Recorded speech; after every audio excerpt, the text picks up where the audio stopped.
friends again. That is what's expected for Chinese President Xi Jinping's first state visit to the United States. 2 years after a new type of major power relationship was called for by the leaders of countries, China and the U.S. have confronted and talked, both in a direct and deepening way. I think there are many positive sides of the U.S.-China relationship. We found many areas to cooperate, whether it's on issues of climate change or global public health or dealing with the problems of nuclear proliferation. The United States and China are working together very well. But challenges remain, including the South China Sea disputes between China and other claimants, as well as the cybersecurity issue.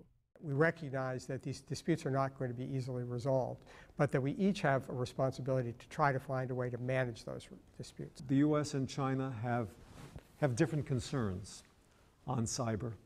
I think U.S. concerns have to do with theft of intellectual property of companies and copying of it by Chinese companies.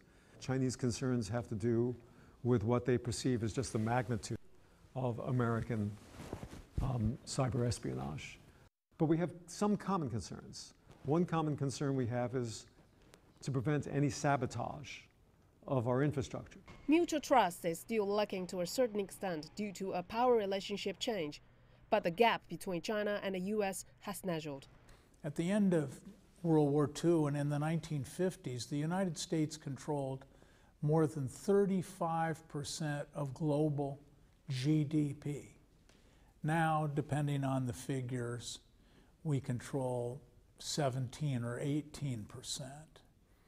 China, at the end of World War II, at the founding of the People's Republic of China, controlled 2% of global GDP, and you had 25% of the world's people.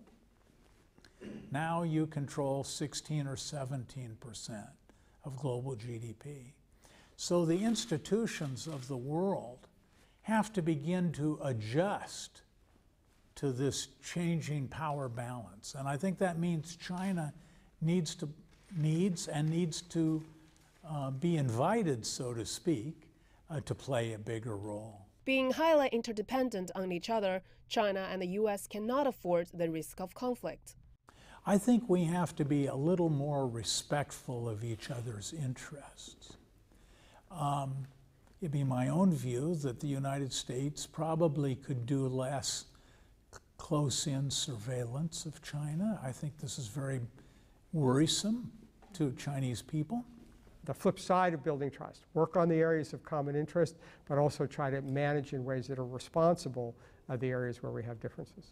China and the U.S. are inseparable from each other in one of the most complicated relationships in the world. Realistic and constructive, the decisions the two leaders are going to make in their coming meeting will not only shape the future of the bilateral ties, but also the future of the world. Tang Shuxin, CCTV, Beijing.